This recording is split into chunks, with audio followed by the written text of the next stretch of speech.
Since যদি সেন্টেন্সে conjunction রূপে ব্যবহৃত হয় তাহলে এই নিয়মে হবে। সিন্সের পূর্বে প্রেজেন্ট টেন্স থাকলে পরে হবে পাস্ট ইনডিফিনিট টেন্স, এবং সিন্সের পূর্বে পাস্ট ইনডিফিনিট টেন্স থাকলে পরে হবে পাস্ট পারফেক্ট টেন্স।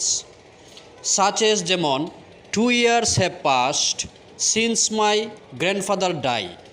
এখানে সিন্সের পূর্বে হ্যাভ পাস্ট রয়েছে মানে প্রেজেন্ট টেন্স, অতএব এখানে সিন্সের পরে হবে পাস্ট ইনডিফিনিট টেন্স, ডাইয়ের পাস্ট ফর্ম হবে ডাইড, বাকি সবগুলো ঠিক থাকবে।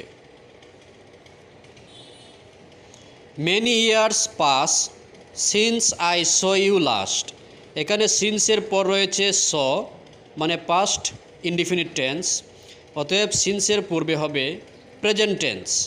আমরা দিতে পারি মেনি ইয়ার্স হ্যাভ পাস্ট, অনেক বছর হয়ে গেল।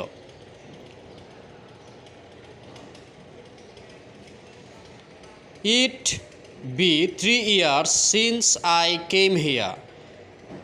3 বছর হয়ে গেল আমি এখানে এসেছিলাম। এখানে সিন্সের পর কেম পাস্ট টেন্স, অতএব পূর্বে হবে প্রেজেন্ট টেন্স। আমরা বি এর পরিবর্তে প্রেজেন্ট টেন্সে ইটের সাথে ইজ দিতে পারি। It was long since I see her. এখানে সিন্সের পূর্বে রয়েছে ওয়াজ, পাস্ট ইনডিফিনিট টেন্স বোঝায়, অতএব পরে হবে past perfect tense.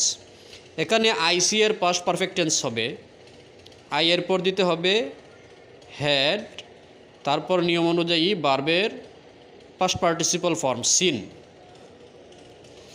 It be many years since they had met.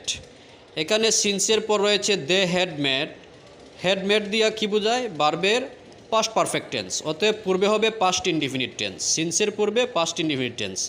এখানে বি এর পাস্ট ফর্ম হবে ওয়াজ। ধন্যবাদ সবাইকে। যদি কোনো সেন্টেন্সে ইনফিনিটিভ মানে 2 + ভার্ব 1 এর পূর্বে গো ভার্ব থাকে তাহলে এর প্রেজেন্ট কন্টিনিউয়াস টেন্স হবে।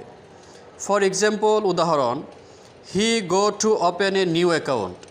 এখানে টু ওপেন ইনফিনিটিভ আর ইহার পূর্বে রয়েছে গো ভার্ব, অতএব ইহা হবে প্রেজেন্ট কন্টিনিউয়াস টেন্স। আমরা কন্টিনিউয়াস হিসেবে দেব ইজ, হির সাথে ইজ বসে, তারপর ভার্বের সাথে আইএনজি ব্যবহার করব। Farhad is go to buy a new bike soon. এখানে টু বাই একটি ইনফিনিটিভ ফর্ম, ইহার পূর্বে গো ভার্ব রয়েছে, অতএব ইহা হবে প্রেজেন্ট কন্টিনিউয়াস টেন্স। এখানে ইজ দেওয়া আছে, গো এর সাথে আমরা আইএনজি ব্যবহার করব। ধন্যবাদ সবাইকে। সিন্স অ্যাডভার্ব রূপে বসলে ইহার পূর্বে কোনো নাউন ক্লজ থাকে না এবং পূর্বে অর্থে ব্যবহৃত হয়। এক্ষেত্রে সিন্সের পূর্বে পাস্ট সিম্পল টেন্স হবে। সাচ এস যেমন I see her long since. এখানে সিন্স বাক্যের শেষে রয়েছে এবং ইহা অ্যাডভার্ব রূপে কাজ করে, অতএব ইহার পূর্বে হবে পাস্ট সিম্পল টেন্স, মানে এই ব্র্যাকেটে সি ভার্বের পাস্ট ফর্ম হবে স, আর বাকি সাবজেক্ট এবং অন্যান্য ওয়ার্ডগুলো ঠিক থাকবে। ধন্যবাদ সবাইকে।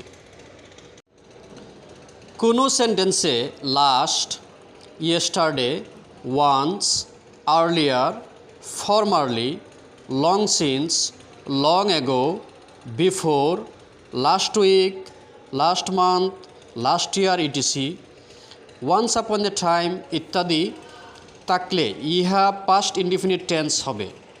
ফর এক্সাম্পল, উদাহরণ, হি কাম হিয়া ইয়েস্টারডে।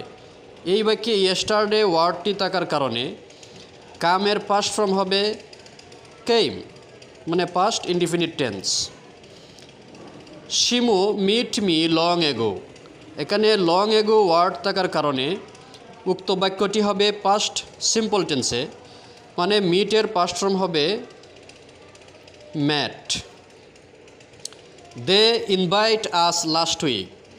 এখানে লাস্ট উইক থাকার কারণে ইহা পাস্ট ইনডিফিনিট টেন্স হবে, মানে ইনভাইট ভার্বের পাস্ট ফর্ম হবে ইনভাইটেড, আর বাকি অংশ সব ঠিক থাকবে। ধন্যবাদ সবাইকে। ইতিমধ্যে কোনো কাজ হয়ে থাকবে বোঝালে ভার্বের ফিউচার পারফেক্ট টেন্স হবে। যেমন he will reach home by this time. By this time মানে ইতিমধ্যে বা এতক্ষণে, সে এতক্ষণে বাড়ি পৌঁছে থাকবে। অতএব নিয়ম অনুযায়ী ফিউচার পারফেক্ট টেন্সের নিয়ম হবে উইল দেওয়া আছে, আমরা দেব হ্যাভ, তারপর ভার্বের past participle form. He will have reached home by this time. You will hear the name of Kazi Nazrul Islam. এখানে ফিউচার পারফেক্ট টেন্স হওয়ার কারণে আমরা দেব সাবজেক্ট লেখার পর উইল, তারপর হ্যাভ, তারপর ভার্বের past participle form heard. You will have heard the name of Kazi Nazrul Islam. তোমরা কাজী নজরুল ইসলামের নাম জেনে থাকবে। ধন্যবাদ সবাইকে।